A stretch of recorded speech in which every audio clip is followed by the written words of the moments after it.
Welcome back to another episode of the Fruitful 3, where we're joined again by Christopher, the legend, the myth, the man. Okay, we also got Levi. Yo, buddy. And I myself, Isaiah, included. This is a deleted intro that I accidentally deleted because Levi didn't know how to actually put it in the script perfectly.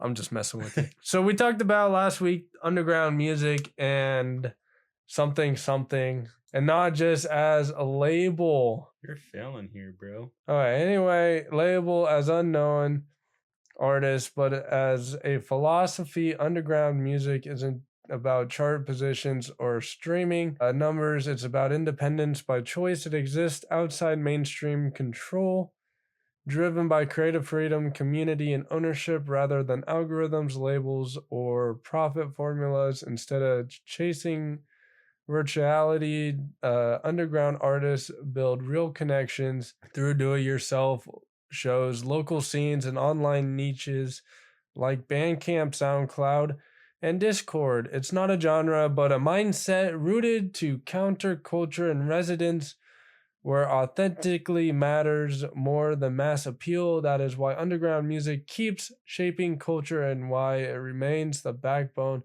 of modern independent artist movement. So this week we are going to talk about like the independent artists of each genre and kind of the history and the rise of the independent artist world. Yes.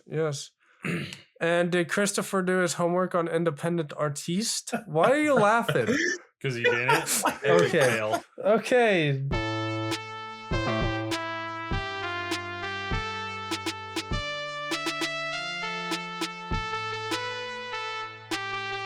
Moving on to now we have merch. So go grab your merch. The Fruitful 3 show.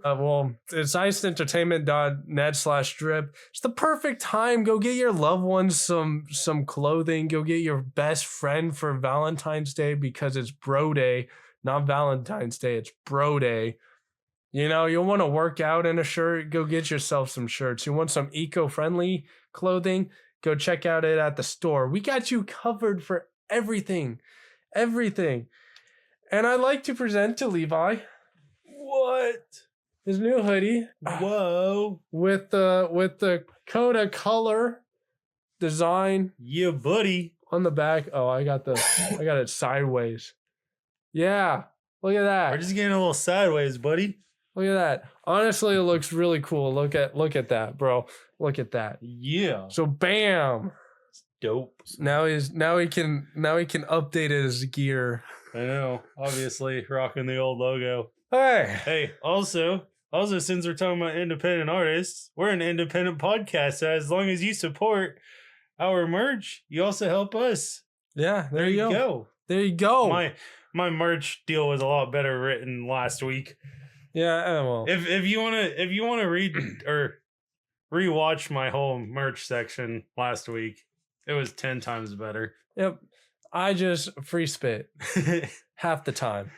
Anyway, how's college, Christopher? Yeah, so the first day of school, man, it was really good, you know. I'm taking a body movement class, so we're doing like a lot of moving around the space, which is good, different exercises. I remember, you know, this past Wednesday, we were like playing around with like tennis balls and stuff like that, bouncing them and catching them and stuff, different exercises like that.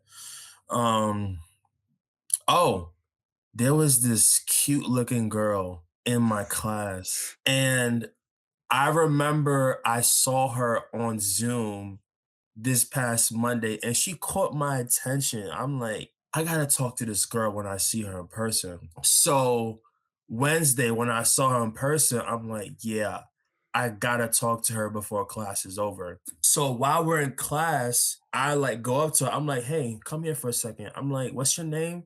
Told me her name, and that was it, right? And then after class was over, I went up to her. I'm like, hey, do you have time to talk? And she said, sure. And I just went straight to the point, no bullshit. I just was like, hey, I'm like, listen, I would like to hang out with you.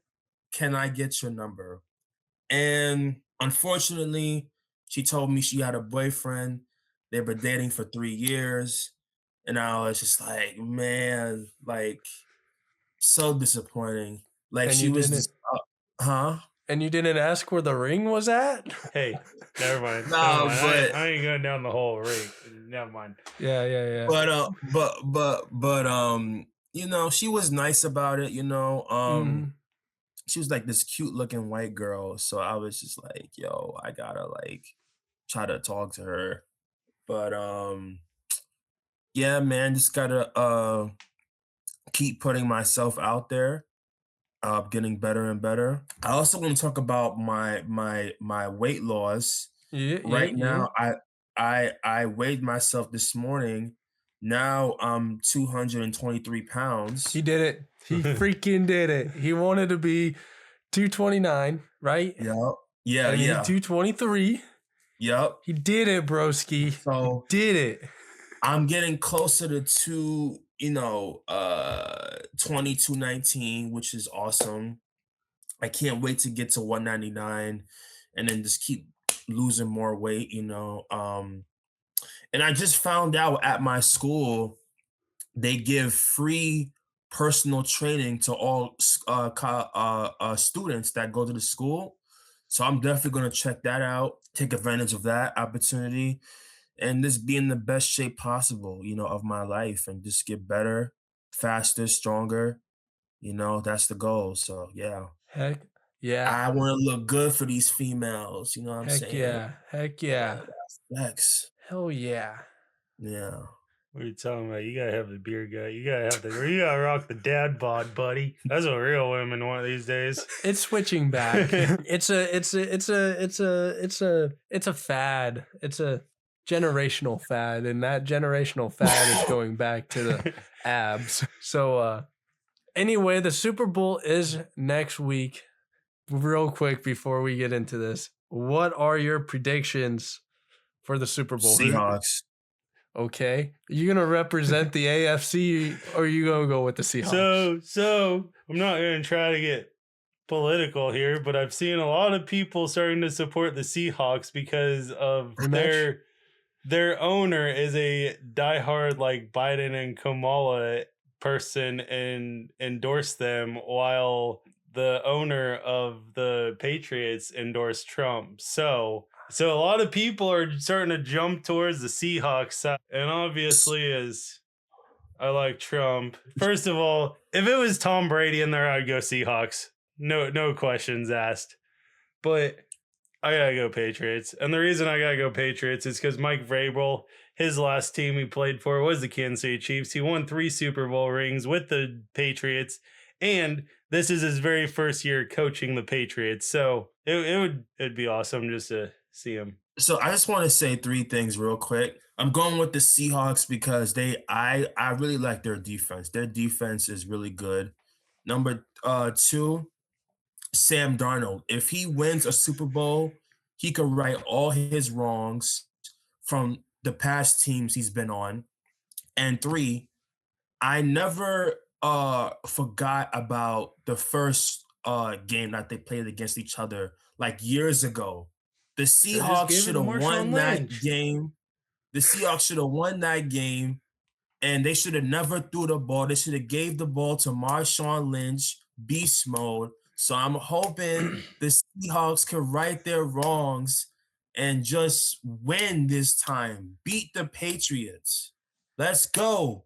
The 12th man. Let's go. Pooh.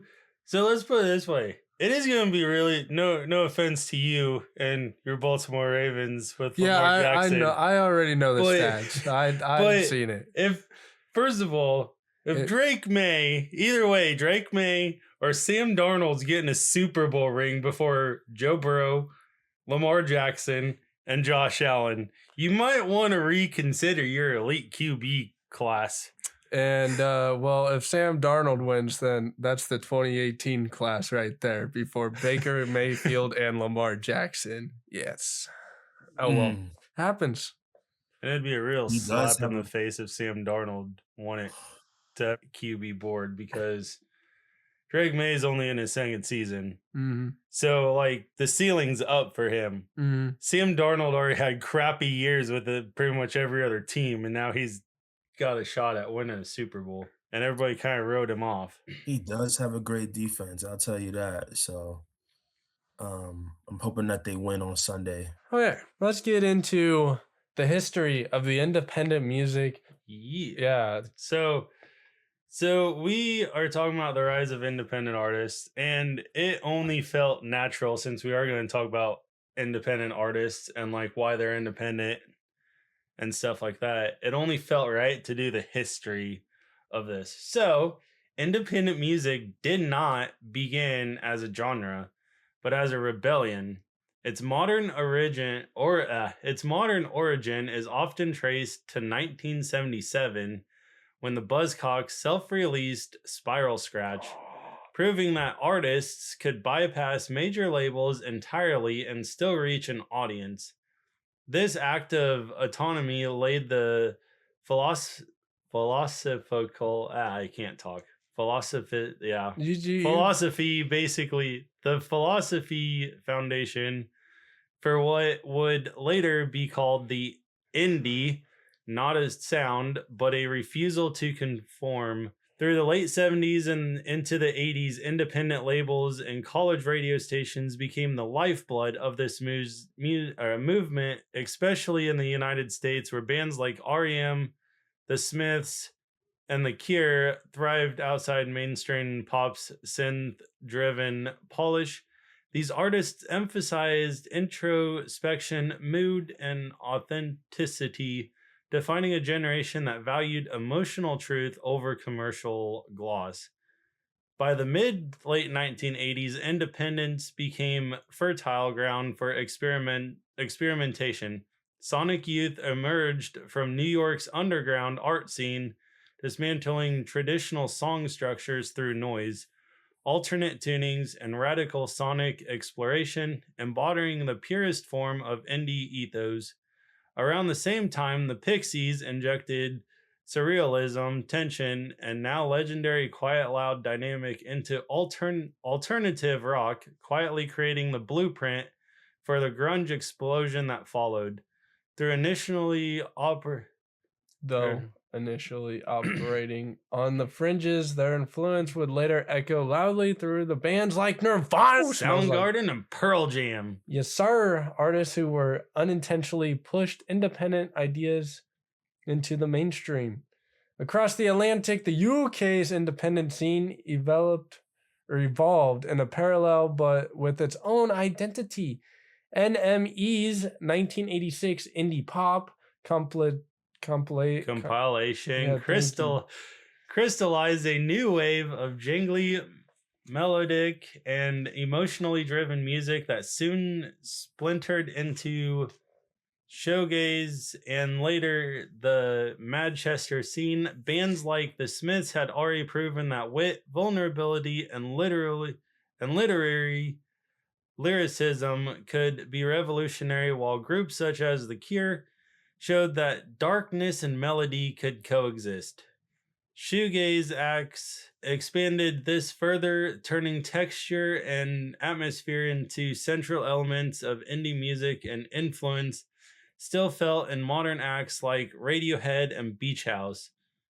The 1990s marked a turning point when indie ideals collided with mass exposure. Grunge bands, many deeply indebted to Pixie and Sonic Youth, dominated global charts under the umbrella term alternative rock. Nirvana's success, in particular, shattered the illusion that independent-minded music had to remain underground. At the same time, Britpop acts like Oasis and Blur brought British guitar music back into popular consciousness. Yet this era also blurred definitions. Much of what was labeled as indie was now backed by major labels, causing the term to shift from describing a sound to describing an artist's intent and independence. Out of this confusion emerged bands that refused to stagnate. What? I'm waiting for you to say the band's name. Radiohead With what song? Creep. Huh? I'm a creep. I'm a weirdo. Radiohead began with Creep, an accidental indie alternative anthem, but evolved into one of the most boundary-pushing bands in modern music. Their rejection of industry norms, sonically, structurally, and economically, reaffirmed indie as an artistic philosophy rather than a market category. Meanwhile, Pavement embodied the opposite pole of the 1990s, lo-fi, ironic, deliberately unpolished, and dismissive of rock star seriousness, reinforcing indie's DIY heart. In the early 2000s, independent music underwent a revival, not by reinventing itself, but by returning to its roots. The Strokes, White Stripes, The Hives, and The Vines striped rock back to its raw essentials, reviving garage rock and reasserting simplicity as a form of resistance. The Strokes' Is This It became a cultural reset, while the White Stripes proved that Minimalism and blues punk grit could still conquer the world without excess or artifice. This era reminded listeners that indie didn't need to be complex to be meaningful, it needed to be honest.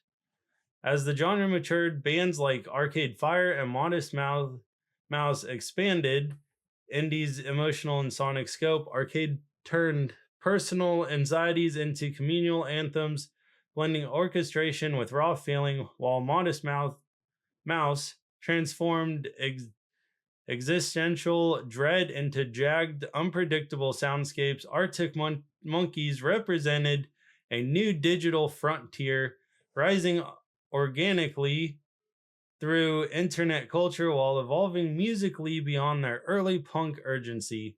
Florence Plus the Machine further broadened indie's reach, fusing theoretically and baroque pop with deeply personal intensity. Today's independent music exists less as a single movement and more as a vast interconnected ecosystem. Its DNA, formed by early DIY pioneers, sharpened by underground experimentation, tested by mainstream success, and revived through cycles and reinvention. Lives in both underground bands and globally recognized artists, from Sonic Youth's noise experiments to Radiohead's reinvention, from the Pixies' quiet, loud chaos to the Strokes' revivalist cool, indie remains what it always was. Music defined not by charts or labels, but by artists' freedoms, risks, and refusal to follow a prescribed path. Yay! So, Christopher, did you notice any of the bands that were underground? No, No, no Nirvana, No Nirvana, no Blur. I think I heard of Nirvana, but I never Smells listened to Like their Teen music. Spirit. Nah, My goodness, Heart-Shaped Box. Yeah, bro, I'm all mainstream, broski. Oh my! This is This kind of is- mainstream. This is grunge rock. Yeah, man. this is gets played on the radio all the time. Nirvana does. Okay, I just never heard of them. I'm gonna send you. I'm gonna do it right now. I'm gonna send you. Oh my gosh, he still doesn't know who Radiohead is. Like Creep's like the one of. I'm a creep. I'm a weirdo. You know, he also didn't grow up in the Midwest, so you know. My goodness, I can't believe you don't know what Oasis is. Wonderwall. No. Oh man. Oh my goodness. I know. When I was writing this, I was like, that's all I could think of was Wonderwall. Yeah, Right. Wonderwall, man. Oh was like, my dude. goodness. I just can't believe it. So that artist you sent me last Friday, Caitlin. yeah, Yeah. she could rap. Yes, she can rap. And she's pretty too. Okay, Wonderwall. Okay, I got it. Not gonna play it now for obvious reasons, but Yeah, okay. I sent you Wonderwall too. Yeah. Do your homework. I'm surprised he doesn't know Nirvana. Like out of all those bands, Nirvana and Pixies were like should have been like the two common ones because He should know White Stripes. oh, White Stripes, yeah. He I should forgot know about White Stripes. Seven Seven Nation Army. Yeah, Seven Nation Army. So maybe I heard the songs like when I was a kid growing up, but I just didn't like know the band's name. Dude, That's Seven Nation Army is like played at every pump up jam for sports. yeah. I know he'll know Seven Nation He's Army. got to know Seven Nation. So I'm say this, right? Yeah. Ozzy Osbourne. I've been listening to a lot of Ozzy Osbourne, and one of his popular songs is called Crazy Train. Yes. Now, when I was a kid, they would play that song all the time with sports and movies and stuff like that. But I didn't know who the artist was. But now that I'm like older now, I'm like, oh shoot. They played this song like in movies and TV shows and in video games. So yeah. Yeah. There is a lot of covers of Nirvana Smells Like Teen Spirits, and you probably know it because if you watched Black Widow, the Marvel movie Black Widow, you have heard the cover of it. Okay. Yes. Cool. Who in their right mind would cover Nirvana? Like that song is just a straight up classic. Like who in their right mind would cover that? A lot of people. They're looking for death wishes. Like I'm just throwing that out there. Okay. Anything you like to add to that, Segmente, or are we going to go to the rise of indie artists? The rise of indies. Yeah. What are the rises of our indie artists? We're living in the first era of history where artists actually don't need the traditional music industry to build careers, reach audience, and earn a living, which they're still trying to make it really hard as streaming plays gets harder and harder and pay less and less. But if you do shows and you do your own everything, then you're just fine, you know? And that's reshaping everything. Modern tools have opened doors that didn't even exist 10 to 15 years ago. AI. Yeah, thanks to media and social media and technology. So today's technology and infrastructure makes independence not just possible, but strategic. You can record at home. You can have a whole home studio, so you could be a bedroom producer. It's affordable recording gear and digital audio workstations means you can produce professional quality music without expensive studio time. This do-it-yourself ethos is now the backbone of countless indie albums. And honestly, everyone has blankets in their house. You can literally set up your own studio by just making soundproofing with blankets, bro. That's awesome. You can distribute globally using platforms like DistroKid, CD Baby, TuneCore, and others. Put your music on Spotify, Apple Music, TikTok, and more, reaching anyone, anywhere, the moment you upload. These are borderline because of their contract terms. Terms of agreement is a little sketchy, but they're all getting sketchy now. But even like TikTok and like Facebook Reels, you can use like little 30-second samples to get people hooked. Exactly. Build a fan base directly. Any artists don't have to wait for radio play or label pitches. They connect directly through social media platforms, mailing lists, Discords, and fan communities like TikTok or Instagram Reels or Facebook Reels or, whatever. And then you can sell your merch. Ooh. Like we do. Yes. To keep this podcast going. Yes. And tickets and exclusives direct to fans platform, Bandcamp, Bandzoogle, Patreon, etc. Let artists sell music, merch, subscriptions, VIP access, and more, often keeping a huge share of revenue. Also, if you own your own website, you can set up a pay what you want wall, where you put like $1 minimum or whatever, and they just pay what they want. It's like a free will donation type deal. The other thing I've seen a lot of people starting to do is like using Cash App or Venmo, and they're like, hey, if you want to see us continue, please donate. I mean, kind of like what you were saying is like donate. And they use those, like I said, they use Cash App and Venmo and whatever else is out there to use that money. You have a question, Christopher? Yeah, I wanted to say something real quick. Yeah, go So I for it. do have an artist. I think she's uh like a little bit mainstream, but like I think she's like still like not really known yet to like the public. But she did do a song with NBA Youngboy. It's called Getting Older. Her name is Jazz Vaughn, and she's like a country singer. And she's just really talented. Like she has like everything, like the looks, she looks good, she sounds good. Um so I listened to like a couple of her songs and she's really good. I hope she blows up. Uh I mentioned to you last Friday this other artist named Claire. You also Mhm. listen to her too. She is from Detroit, Detroit rapper.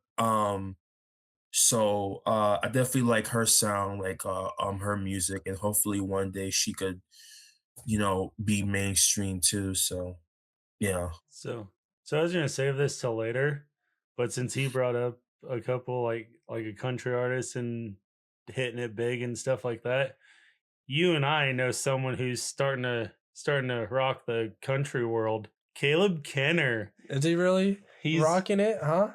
Is he blowing up, huh? Oh, he's starting to win competitions. I think he's starting to he gets to be an opener for Country Stampede this year. He's starting to. For Christopher that doesn't know who he is, this was his classmate. Okay, first of all, he is 2 years older than me Oh, in my school, bad. My bad. but might have been 3. I don't remember. But this kid, I am not going to like. Throw him under the bus, but you're gonna throw him under the bus. Okay, this. How do I want to word this? Because I don't want to give him any bad rap because of how good he's doing right now and how he's taking off. But he's a kid who is like the class clown. Like every single prank was way over the top. And you knew that if something was like said or did, you knew it was Caleb. You knew it was his kid. And now he's married. He has 4 kids. And he's started to write country songs. And he's starting to make it big. Get him go. He's starting to enter competitions and win competitions. The Hebron paper just wrote an article about him last week. So he's getting there. There we go. There we go. Yeah. Hey. I'm glad to see him finally mature. Maybe. I don't know how he does in shows, but I guarantee he's not doing half the stuff he did in high school during public shows. There's a level of maturity there. So, since we are on the topic of indie success, it isn't about millions of fans, bro.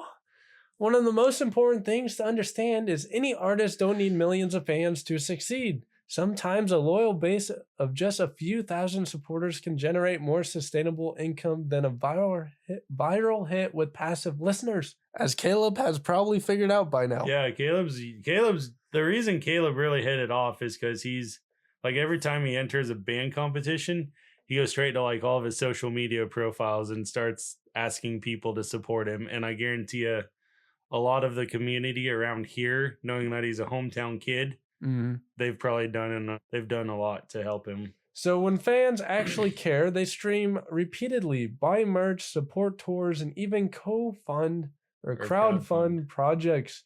And that's often more valuable than a million casual streams.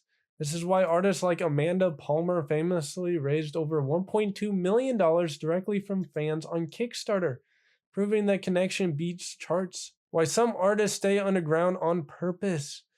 Many artists choose not to chase mainstream fame, and they do it because they gain real advantages by staying in indie. Number one, you get full creative control. When you're independent, you call every shot from sound and visuals to release strategy, collaborations, and brand identity.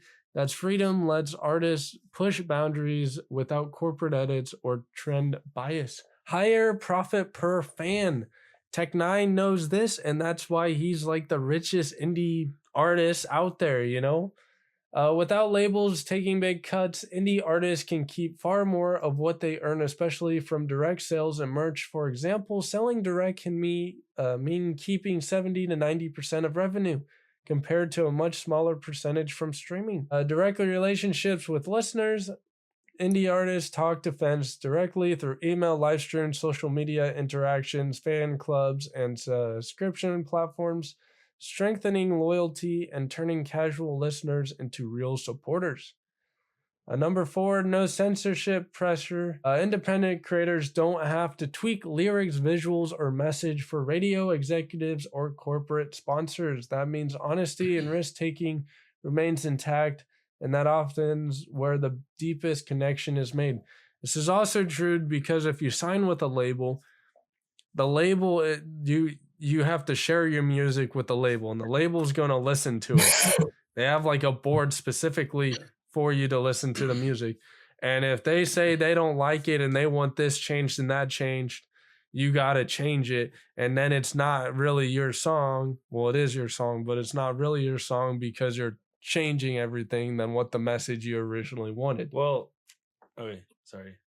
No, you're good. So like they were talking about like changing the message and stuff for radio. So like you remember when we were kids and we used to listen to like 104.1 The Blaze. Okay, I still listen to 104.1, but as like when KFOR and stuff, and when 106.3 used to play a lot of that stuff, you had rappers like Lil Jon, Usher, Kanye.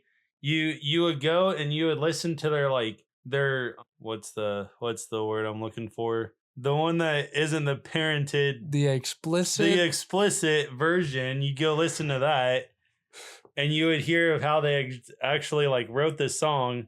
And if you listen to like the radio edit, there would be words changed to like eliminate the cuss words. Mm-hmm. Like Kid Rock was one of the biggest ones to be known for making his explicit version and then like a radio edit so he could actually get his songs on the radio. Yes. So, yeah. Oh, go for it, Christopher. Go for it. Yeah. So I want to ask you, Isaiah, do you consider Millie's like a mainstream artist, or he's like in the middle? Because he's not signed to like a record label. And I noticed with him, he releases music like all the time. Like there's like no limit. So I want to get your thoughts on that. Yeah. If he's not signed to a label, then he's indie. He's independent, and that's why he's releasing all the time. Is because he doesn't have a contract that's not allowing him to release all the time. He can still release. Later on, we're going to get into Russ, and Russ is a perfect example of this. So Russ actually did sign with a record label, but he made his contract to where, hey, I'm going to release music still on SoundCloud like every week and see how it does. And he would always pick like his popular songs that did good on SoundCloud to be on his albums that he would release through the label. So he said, I'm making money, and he's keeping the money from SoundCloud and everything else, but the label's making the money off of the album. And it was a good strategy. So he's pretty much indie, and he's having creative control because he's not signed to the contract, or he has a contract like what Russ did and was like, hey, and actually knew how to negotiate a better deal for himself. And then when it comes to like music videos and like other stuff like that, the labels pay for that stuff, right? Like, no, that comes out of the artist's pocket. Oh, okay. Yeah. That comes out of the artist's pocket, but there are like, your bigger like Taylor Swift and stuff. They may throw like X amount of dollars down to like help make it like to bring viewers in to get the like, oh, that's cool graphics or something like that, Yeah. But Tech N9ne actually signed with like 4 or 5 record labels, and they all canned him because they thought his music was whack. What was pretty much whack. And that's when he actually started it. And when he started Strange Music, he like a lot of credit goes out to Travis, because Travis actually got record labels to kind of like co-sign Tech N9ne, but basically it was like Tech N9ne had full custody. It was they basically wrote a contract that Tech N9ne could use these other record labels and use their resources to expand Strange Music in Tech N9ne, but Tech N9ne never truly fell under those. It was, like I said, just to use their resources and stuff. So I mean, there are artists out there that you can make contract with big name corporates to get your name lifted up off the. A great example of what you just talked about is the Wu-Tang Clan. Yeah. Okay, because they, as independent artists, signed to different labels, like Method Man to Def Jam and Ghostface Killer to a different label, and Raza to a different label, Exod, whatever. But then when they all came together as the band Wu-Tang, that all fell under one label, but all the other labels would push it out because they're representing their artiste. And so then that would push their independent singles out when they do independent stuff, and they'd push it out when they did Wu-Tang albums. So yeah, go ahead. Is Logic considered an independent artist now? Yeah, he is, because when he retired, he left Def Jam, and he did one more album with Def Jam, but he's independent now, and he I listened to 2 songs of his yesterday. Yeah. One with him and Eminem, Homicide. Yeah. My favorite. And then he did a song about Keanu Reeves. Yeah. Bro, that beat is so nasty. And like the way like he spits in that song, I just love it, man. I'm the one, like I am the one, like Keanu Reeves, get it done. Yeah, get it done. Yeah. Yes, sir. Yes, sir. In 2022, he officially he dropped his last album. He dropped Def Jam, and basically because he released he made a deal with BMG that would distribute his stuff. Yeah, which BMG is a thing for independent artists to basically protect your music. Yeah. And get your money, all your money for your publishing. It's a publishing agency. Kind of the same route that Tech N9ne took with Strange Music. Okay, number 5. Stronger legacy and sustainability. Indie careers aren't built on algorithm spikes. They're built on relationships, art, and community that can lead to stronger careers, stronger cultural impact, and authentic brand stories that fans truly care about. So what does the number say? I'm going to tell you, bro. So the data backs up this shift. Independent music is now generating billions in revenue and streams. Just look at Russ, bro. He's making millions a month just doing like music per week. Well, he doesn't really do a lot of music per week anymore because he's made it, you know. Increasingly rivaling major label payouts on platforms like Spotify, indie artists made up around half of total payouts. A historic high. Spotify is a terrible one to go with now because they have changed their rules again. Independent creators now contribute a significant share of global music market revenue, and the indie sector is projected to keep growing the coming years. Tens of thousands of independent artists are earning meaningful income from streaming and direct fan support, and the middle class of artists earning sustainable revenue has tripled in recent years. The shift isn't minor, it's fundamentally redistributing power and income in the music world. And the bottom line is, because I said so. Steve Austin said so. Screw Stone Cold. Come stun me. I really want it. Stun me. First of all, flip me off, stun me, and then drink some beer afterwards. I'd get huge publicity off of that. So the rise of indie artists isn't a fad. It's a structural transformation. Artists can record professional music on their own, distribute it worldwide without gatekeepers, build a loyal fan base they truly know, and generate sustainable income through multiple channels and without sacrificing control or message. That's why independence isn't just an alternative, it's the new mainstream for creators who value truth, ownership, and long-term impact. Now we're finally getting to the best part.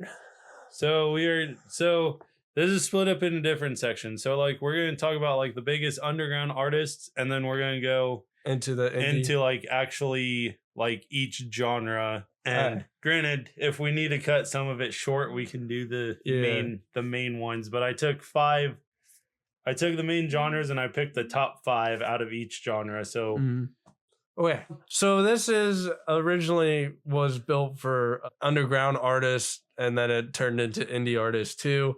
So number 1, we have NF, which is a controversial one because you'd be saying, oh, he's mainstream, but yet he still doesn't show up in the conversations of real rappers. So, or real artiste. Also, he does live his life kind of like a indie artist.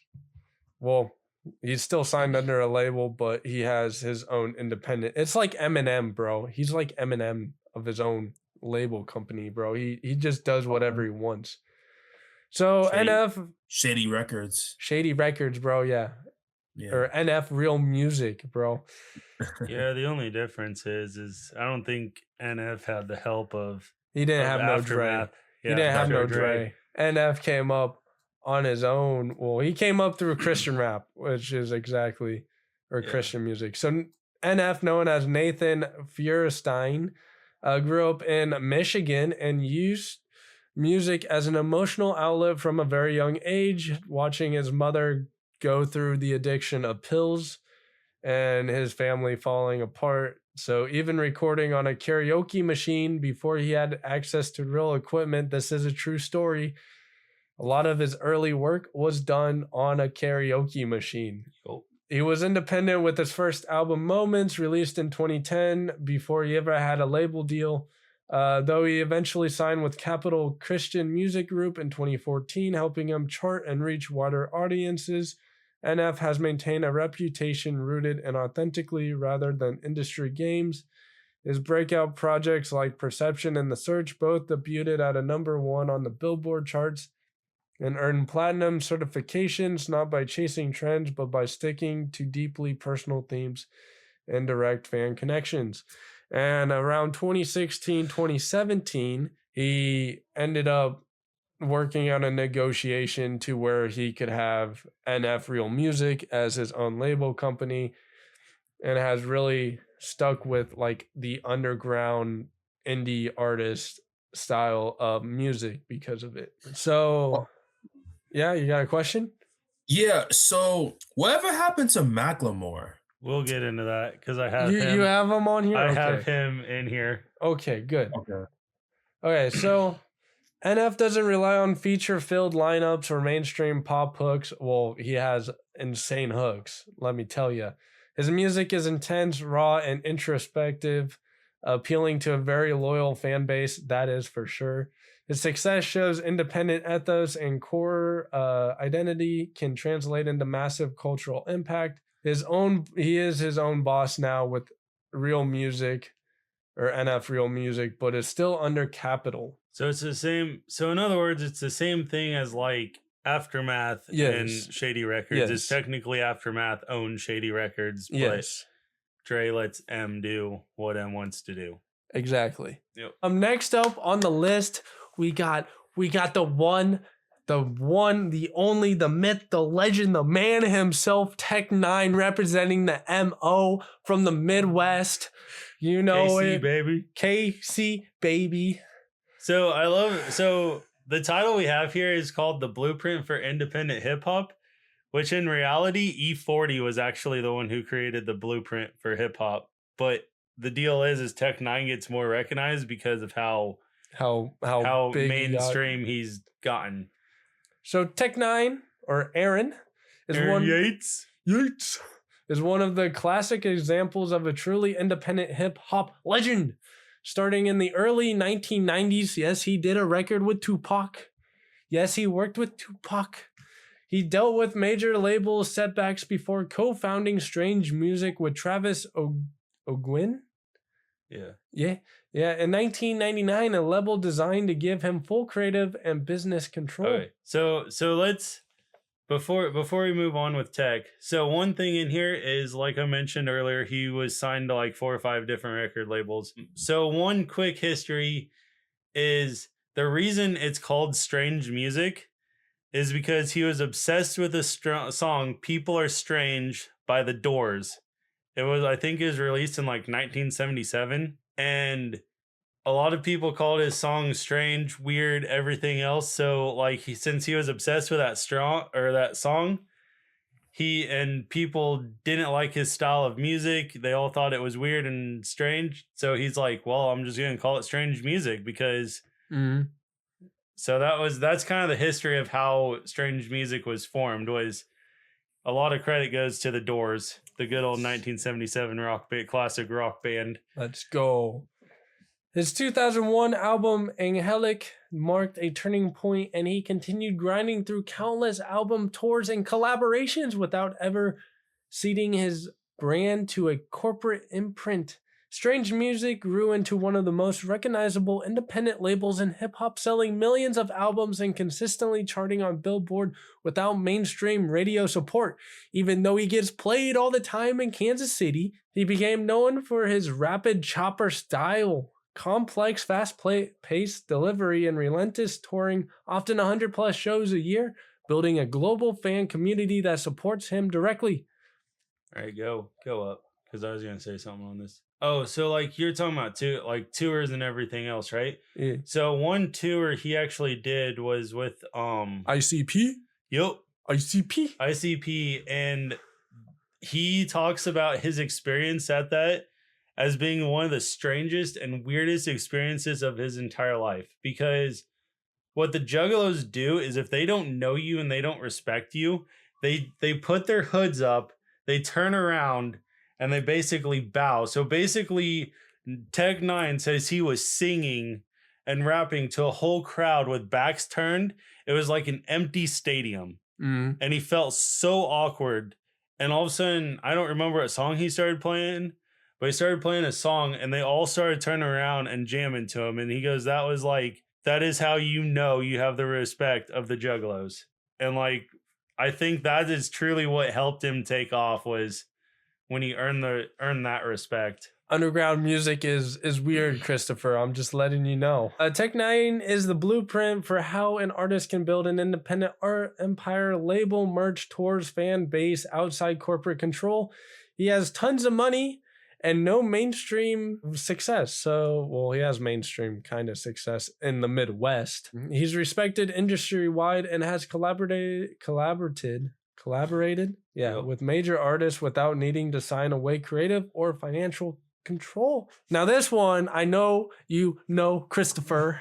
Oh yeah, he better know this one. We talked about him last week. It is the Jelly Roll. Oh yeah, Jelly Roll. Yeah. Yes. So Jelly Roll is technically signed to a major label company, and he's technically not independent, but his story of coming from an underground where he was trying to do shows with Lil White and trying to be a rapper and just never kicking it off until he got into the country scene, and finally like his whole music career exploded for him once he got into the country world. So I had to put him in here because he literally went from being a nobody to mainstream icon. Yes, 10 years ago we were jamming to him. Yeah, we were jamming to his old school stuff before half the people knew who he was. Yeah. Jelly Roll has a song with Eminem on Eminem's latest album and Lil Wayne's latest album. So both good songs. Hell yeah. Yeah. I don't know. I did hear the Lil Wayne one. Because I was on Carter 6, wasn't it? Yeah, the new Carter. Yeah. Okay, yeah. Snakes ain't always in the ground. Na, na, na, na, na, na. Oof. Guy could sing. So anyway, Jelly Roll, or Jason DeFord, started the hip-hop circle selling mixtapes from his car and building a regional underground presence in the early 2000s. His early worked mixtapes like Gamblin' on the White Boy and tracks like Poppin' Another Pill with Lil White racked up millions of views online and connected him with independent hip-hop communities. Over time, he blended rap with country and rock elements, crossing genre lines and selling out major venues like the Bridgestone Arena. Albums like Ballads of the Broken produced chart singles, Sons of a Sinner, and established Jelly Roll in both country and rock spaces. That was really the album that broke through for him. So Jelly Roll's story is underground in the classic sense, starting without industry backing, selling tapes and grinding for years, then breaking through his own by evolving his sound and telling authentic stories. Isn't he the one that found Christ through jail? Because he went to prison. Yeah. And he found Christ through prison, right? Yeah. Yeah.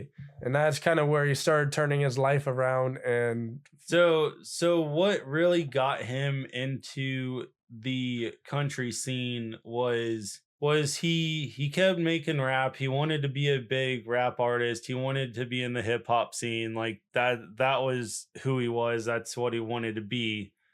And he was kind of singing like a tune. I don't remember, he was like selling stuff out of the back of a van. He was kind of like singing country music. Somebody told him to write something raw and authentic about his real life. He did it. They liked it, and they decided to kind of like make a country version of it. 'Cause, I mean, at the end of it kind of sounded like a true country song. And so he did that, and next thing you know, like, it took off because it resonated with everybody, from being a drug addict to going to jail to finding Christ to finding his wife. Yeah. Which, honestly, I give a lot of props to Bunny, because she had absolutely no right whatsoever to go after someone like Jelly Roll, because she was like the high maintenance type. She was the one with a lot of money. She had all the cash and everything.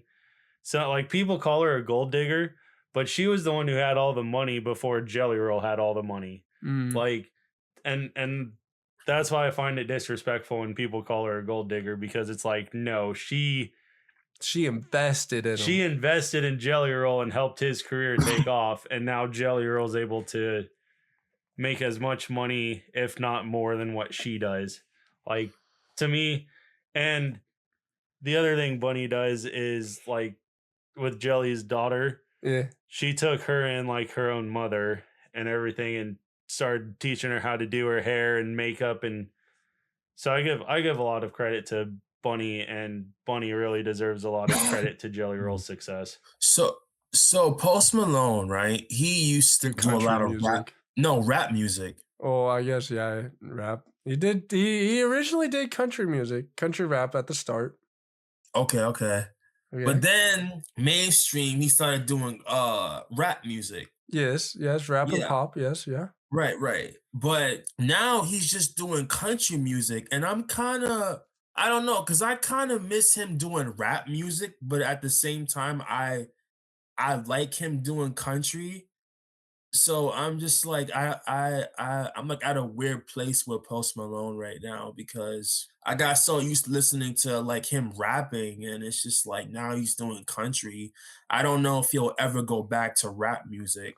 I mean, I hope he does, but if he wants to stick with country music, I'll still support him, but yeah. We'll see what happens. Yeah. The country, I don't know how to explain this. The country world today is not the country world it was like 20, 30 years ago. It's more pop culture than actual true country. A lot of 808s hitting in there. Yeah. I don't know if Christopher knows this guy, but Isaiah knows this guy. Ryan Upchurch. There's a snake in my boot. If you wanted a comedy run of 10 years ago or more. Man. This guy had some like hilarious YouTube videos before he actually started getting into the music industry. Yeah. So Ryan Upchurch, simply known as Upchurch, hails from Cheatham County, Tennessee, and began building an audience by uploading videos online long before he had a record deal. He blends country, hip-hop, rock, and comedy into a style that defies easy categorism, which helped him cultivate a huge independent streaming presence without traditional label support. Upchurch's early releases charted on Billboard, even though he operated completely outside the Nashville system, and he has continued rapidly releasing music evolving from country rap to southern rock and beyond. His franchise is intensely loyal, and he's sold millions of streams and records based almost entirely on direct fan engagement rather than industry push. So one thing that made Upchurch really popular is he has a tendency of bashing the Nashville scene. So Upchurch isn't just independent, he's openly critical of the Nashville country industry. He calls out what he sees as manufactured country, music written by committees optimized for radio and stripped of real live experiences. He also rejects industry gatekeeping, mocking the idea that labels decide who is country enough, while sidelining genre-bending outsiders. Through diss tracks and direct messaging, he exposes the political of Music Row and critiques artists who play country without truly living it. But Upchurch doesn't wait for validation. He builds his own empire through YouTube, social media, and streaming platforms, selling merch, tickets, and albums directly to fans. In doing so, he demonstrates that radio spins and label deals are not measured of success, fans are. Upchurch's rebellion and philosophical as well as practical, he argues that country music should represent real struggle, working class life, and authenticity, not a sanitized corporate brand. That perspective resonates with listeners who feel ignored or misinterpreted by mainstream country, making him both a music innovator and a cultural figure. Why he's an underground example. Upchurch built a cross-genre career without Nashville's backing, showing him an artist can create and control their own lane. His music and career embody independence, authenticity, and resistance to industry norms. His popularity demonstrates the power of internet-driven fandom and niche culture over traditional radio and label routes. By openly challenging the system and thriving outside it, Upchurch exemplifies how underground artists can forge their own path, connect directly with fans, and maintain creative control. Whoop, whoop. Oh, here's Isaiah's, buddy. Any questions so far? Yeah, I wanted to say something really quick. Yeah. So Luke Bryan has a song called What Makes You Country. Now, I wanted to get your guys' opinion of like what makes somebody country, like in your opinion. Do you want? Man, he dove into a rabbit hole. He just took a shovel and started digging. Do you want the old term, the term that I grew up with? Whatever makes you feel comfortable, man. Everything that supported the South in the Civil War is country. Everything that supported the North in the Civil War is not country. So Nebraska, as long as they tried not to support, they ended up supporting the North, which makes us not country. So everything south of Nebraska is pretty much country, and Kansas and Nebraska is like the borderline of the North, and that makes us not country. That is the old terms anyway. As Dad always says, there's a difference between a country kid, a farm kid, and a small town kid. Yes. There's also the other saying when I was young was, if you are a Democrat, you could be considered country because, well, it was the Democrats that supported the Civil War against the Northerns, which are now the Republicans. So if you're a Democrat, you could consider yourself to be country, but that's not so big of a deal anymore. Okay, so my definition of country is we'll word this without like so like country in definition is technically a lifestyle, right? Like you have your city slickers, you have your country folk, and then you have like people that are somewhat in between. Like to me, country people are like the backwoods, the people who basically know how to fix everything. They kind of grew up poor. They like grew up living off the land. That doesn't make you poor. That makes you rich. Just think about that for a second. I did, and I know. What I'm getting at is like these guys like they don't like the big city life. It's like they like the small town, they like nature, they like building everything with their hands. They don't like people. I will say that. They don't like people. Yeah. Oh yeah.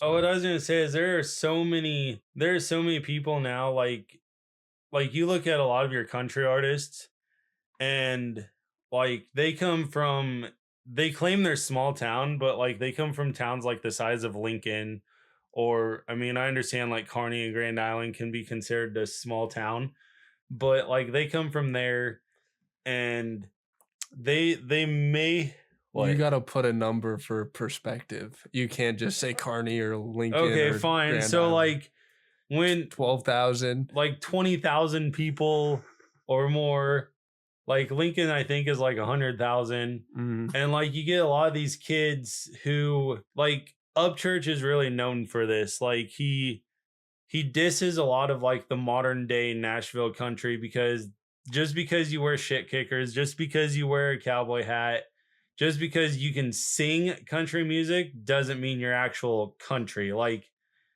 there's a lot of guys that are like coming from like New York and stuff like that are starting to become the country guys, and they have absolutely no background in the actual like country community. And that is where Upchurch has made his big music, because he disses a lot of these guys, and that's kind of his mainstream. So Like- what would you do white people like embrace like the word like rednecks a lot, or do they like oh, like why are you calling me a redneck, you know, like depends on your tone and how you structure your sentence. Rednecks is like the term of the N-word for us. yeah Yes. I don't know. I embrace it because I'm a hick. I'm a redneck. I don't care.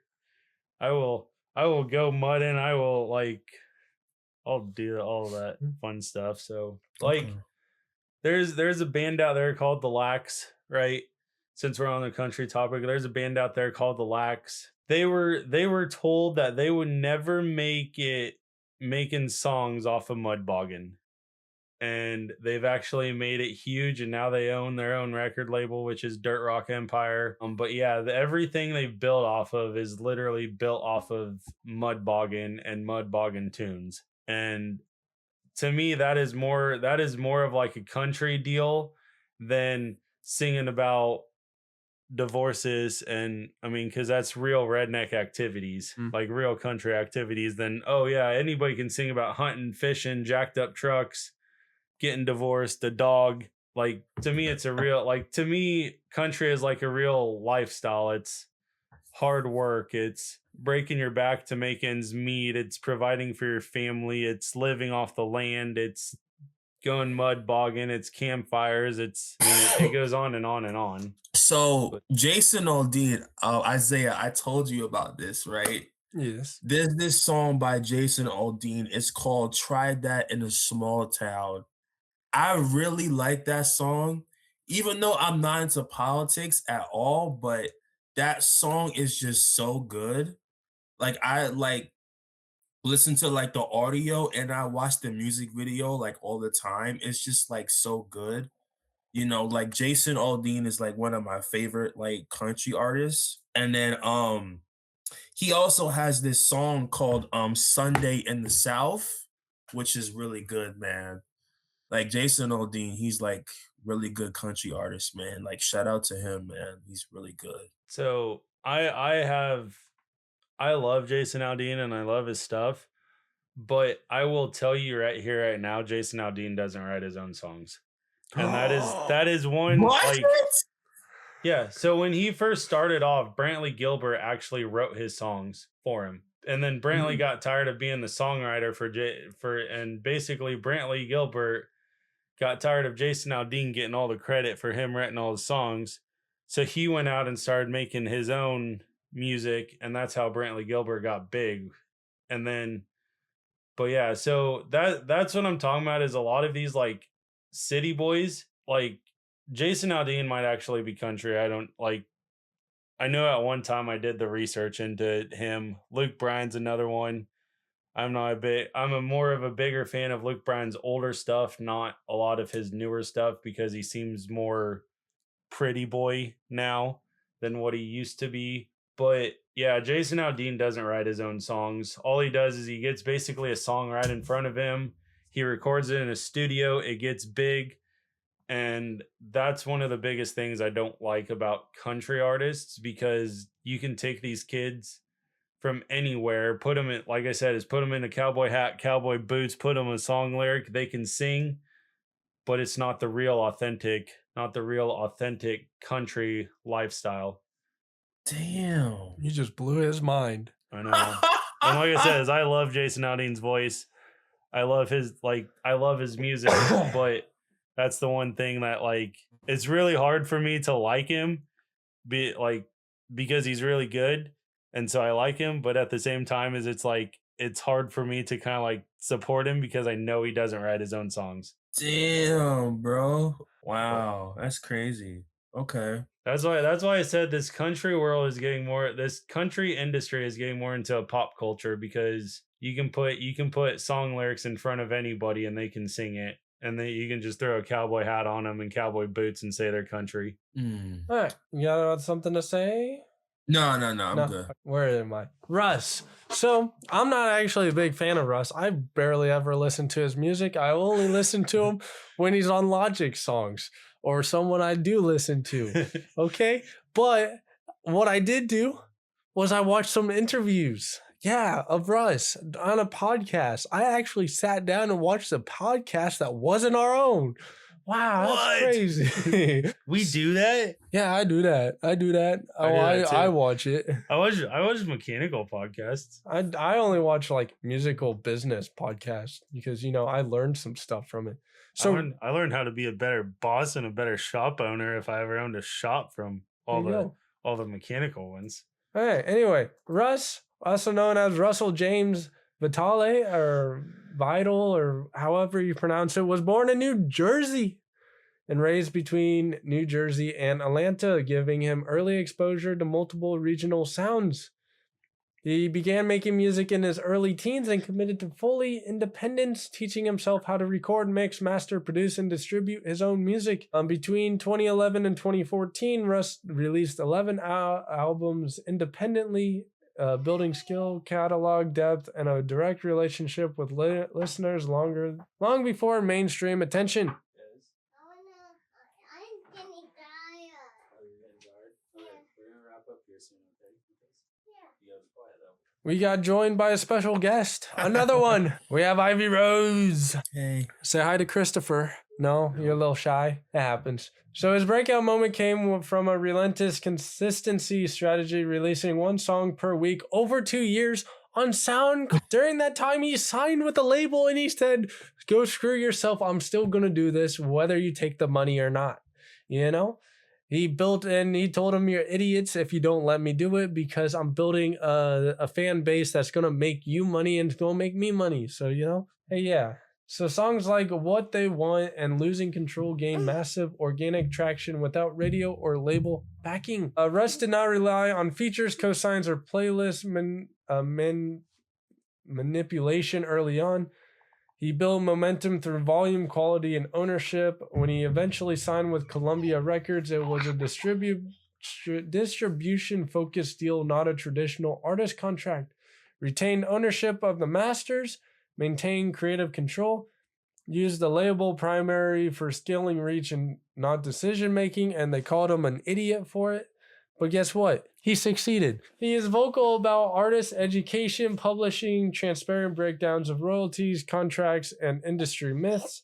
Russ monetized streaming at scale, touring independently before mainstream support, merch and brand extensions, publishing and ownership equity, sound and artistic identity. He's sonically versatile. Russ blends rap, R&B, and melodic pop and trap elements, produces nearly all his own music, reinforcing a singular creative vision focused on self-belief, discipline, and work ethic industry criticism, wealth building, and independence, often confrontational about towards gatekeepers, critics, and industry norms, but rooted in personal accountability rather than victimhood. Russ represents a modern underground mindset, do it yourself first, then negotiate from strength. He rejects the idea that artists need label validation, vile gimmicks, industry relationships to succeed. His book, he wrote books too, bro. This, I'm telling you, he's a dude. It's all in your head reinforces his belief, mental discipline, delayed gratification, and self-trust. You normalize the idea that consistency and ownership beat hype. Why he's an underground example. Russ proves that independent is a skill set, not just a label status. He built leverage before visibility, flipping the traditional artist trajectory. His success came from catalog depth over singles, fans over algorithm, ownership over advances.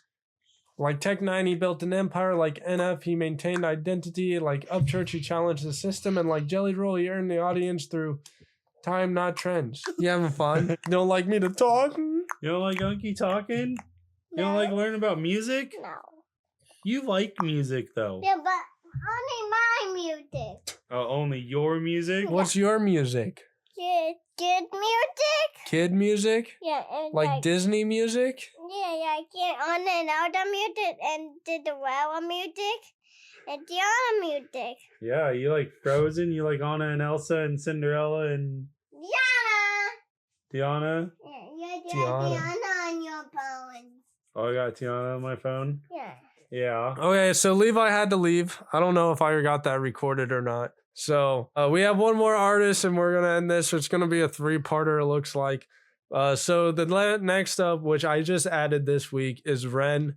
He has become one of my favorite artists over the last couple years.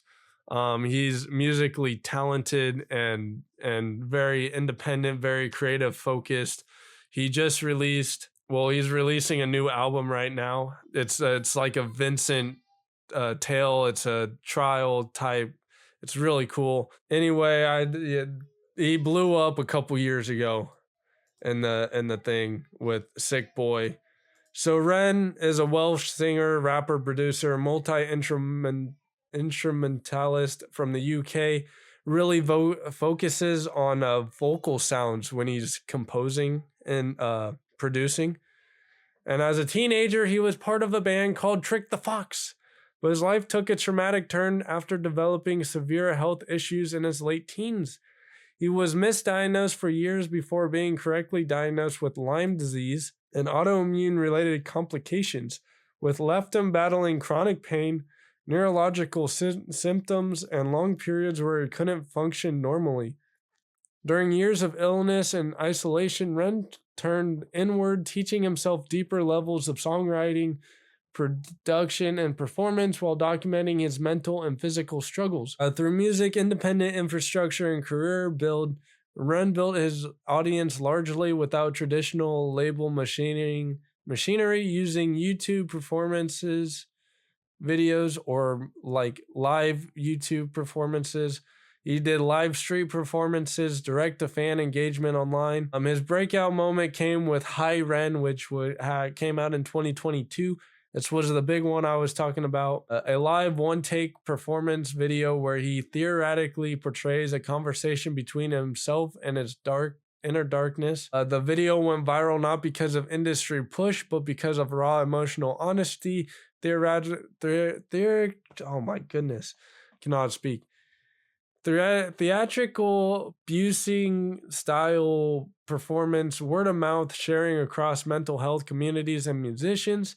Ren maintained strong creative control, often producing his own tracks, filming unique live performance videos, blending visual storytelling with music in ways labels rarely fund for unknown artists. He's genre fluid, blending hip-hop, folk, rock, spoken word, theatrical performance. Dude, he does covers of classic rock bands, and they're amazing. I highly recommend to go check him out. His music often feels like a stage play in song form, character driven, emotionally layered, and narrative heavy. His lyrics, themes are mental health battles, chronic illness, addiction and recovery, self confrontation, empathy for outsiders and the struggling, kind of like politics, a little bit like pretty much like the corruption of politics, I should say. Like not forcing it upon politics on you, but the corruption of it. He frequently uses dynamic shifts within a single track, whispering to screaming, rapping to singing, mirroring emotional instability and inner conflict. His philosophy and cultural impact, Ren represents a form of underground artistry rooted in radical vulnerability. Instead of flexing success, he brand is built on truth, pain, and survival. He challenges the polished image culture of the music industry by showing imperfection, fragility, internal struggle as strength. His work resonates deeply with mental health communities, people living with chronic illnesses, listeners who feel unseen by mainstream party or imagine driven music. Ren proves that authentic storytelling can travel farther than marketing budgets in the digital age. Many of Ren's most impactful songs are filmed in one take live performances, often outdoors or in an intimate setting that gives his work a busker, a street performer authenticity, a feeling of watching theater, not just listening to a song, proof of real vocal and performance ability, no studio hiding. This approach builds trust with listeners, a major underground currency. So, how does this? So, putting all this together, so NFL, he built a direct fan loyalty through emotional authenticity, Tech N9ne, full ownership plus relentless grind. Back in the day, we had a thing called a worldwide takeover with Tech N9ne. Jelly Roll, he's genre evolution and grassroots growth. And Ryan Upchurch, industry versus industry, or internet versus industry plus cross genre innovation. These aren't just artists. They're examples of how artists can build real power and cultural impact from the ground up on their own terms. So, yes, that was our last one. Next week, we'll be covering artists in each their genre. Some of them will be repetitive because, they're the kings or queens of the game right now in their own sense. That's what we'll be doing in each genre, making it just awesome, bro. And we'll get into your Macklemore next week because I just saw his name on there. Yeah. So Cool. yeah. Cool. Yes. So any final thoughts, Christopher? Yeah, this Sunday I will be watching the Grammys. Is that Huh? is that this Sunday? Yeah. Haha. Justin Bieber's gonna be performing live. Lady Gaga, Sabrina Carpenter, I forget who else. Bruno Mars. I think I said Bruno Mars. I'm excited to watch it. Hopefully Lady Gaga takes album of the year or song of the year. But I'm perfectly fine if Justin Bieber or Sabrina Carpenter wins either of those awards because I'm fans of like all of those guys and Bruno Mars too. So um that's Sunday. Tomorrow at 2 p.m. I'm watching the Royal Rumble on ESPN WWE. And then hopefully um tomorrow night at 9 o'clock, I get to watch a UFC pay-per-view. Your guy last Saturday lost. I know. I'm disappointed. The baddie lost. Yeah. Like Justin Gaethje put a ass whooping to him. He did look like he caught an eye with his finger though. Yeah. I don't know if they called that or not. I couldn't watch it. My internet was being whack, bro. Oh no. I was quite upset. Bro, that was a great main event, bro. Mm. Great main event. But I also want to say one last thing, then we could end it. Going back to my weight journey, it's not easy to stop eating fast food. I'm gonna keep saying this over and over again. For so many years I've been eating fast food and I just had to put my foot down and say enough is enough.